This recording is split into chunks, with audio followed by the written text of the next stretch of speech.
दिवाली हम कई सालों से मनाते आ रहे हैं और हम ये भी जानते हैं कि दिवाली के दिन श्री रामचंद्र जी 14 वर्ष का वनवास काटकर अयोध्या वापस आए थे, जिसकी खुशी में दिवाली मनाई जाती है। लेकिन क्या आप ये जानते हैं कि हमारे देश के अलग अलग हिस्सों में दिवाली मनाने के अलग अलग कारण हैं। हमारी जनरेशन के लिए त्यौहार का महत्व शायद कहीं खोते जा रहा है, क्योंकि हम उनसे पीछे की जुड़ी कहानियाँ नहीं जानते हैं। हम इस वीडियो में आज आपसे शेयर करेंगे दिवाली से जुड़ी हुई कहानियाँ, जो कि आपको इस बार दिवाली मनाने के सही मायने देगी।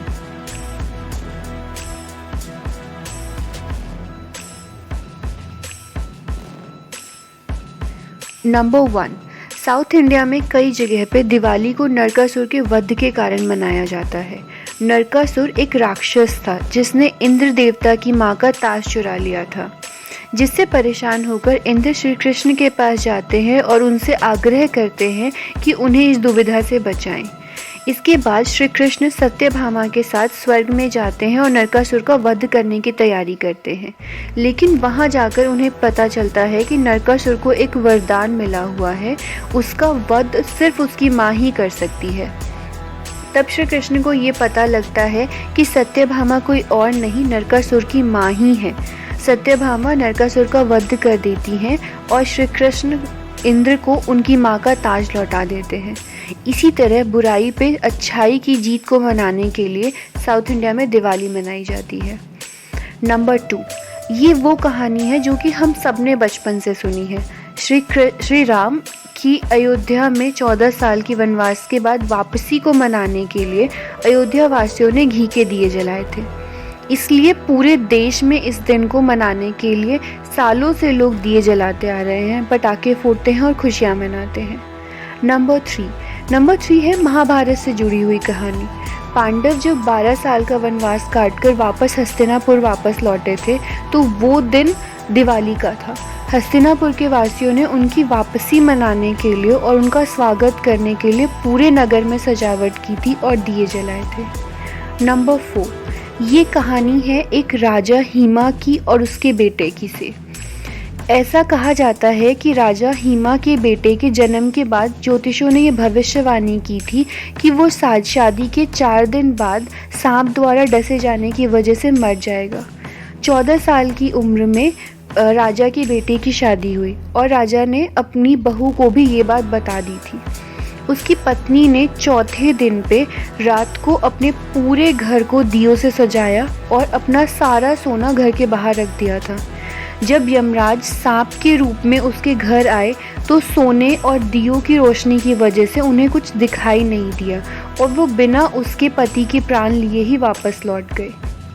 इसी तरह वो अपने पति की जान बचाने में सक्षम रहती है।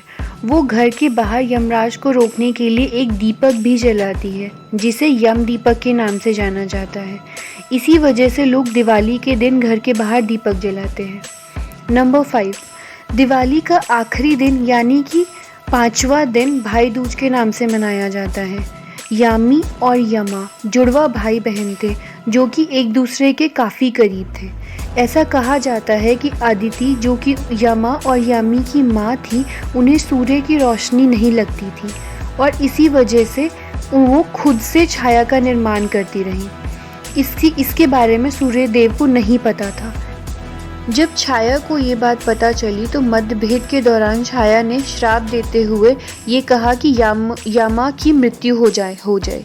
यमा धरती पे पहले ऐसे व्यक्ति थे जिनकी मौत हुई थी और मृत्यु के बाद वो भगवान में बदल गए थे। उसके बाद से हर साल यमा अपनी बहन यामी से मिलने के लिए धरती पर आते हैं और इसी वजह से भाई दूज मनाया जाता है।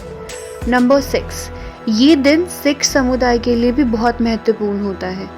इसी दिन सिखों के तीसरे गुरु अमरदास जी ने ये डिसाइड किया था कि दिवाली के दिन सभी सिख अपने गुरु से आशीर्वाद लेने के लिए आ सकेंगे और साल 1619 को दिवाली के दिन ही गुरु हरगोबिंद सिंह जी को रिहाई भी मिली थी, जिस वजह से सिख कम्युनिटी में जश्न मनाया गया था। और दिवाली के दिन ही 1577 में गोल्डन टेम्पल की नींव भी रखी गई थी। अंत में ये कहा जा सकता है कि दिवाली हमारे देश के सबसे बड़े त्योहारों में से एक है। अब कारण चाहे जो भी हो, हमारे देश में हर रिलीजन के लिए, हर रीजन के लिए इस त्यौहार के मायने अलग अलग हैं। लेकिन ये त्यौहार एक ऐसा त्यौहार है जो हम सबको एक साथ लाता है।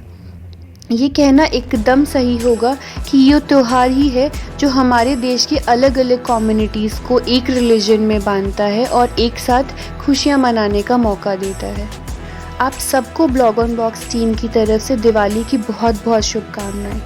अगर आपको ये वीडियो अच्छा लगा हो और आपको भी एक नई स्टोरी पता लगी हो तो इस वीडियो को लाइक करें और अपने फ्रेंड्स के साथ भी शेयर करें। हम आपसे फिर मिलेंगे सैटरडे को एक नई वीडियो के साथ। Have a safe and happy Diwali.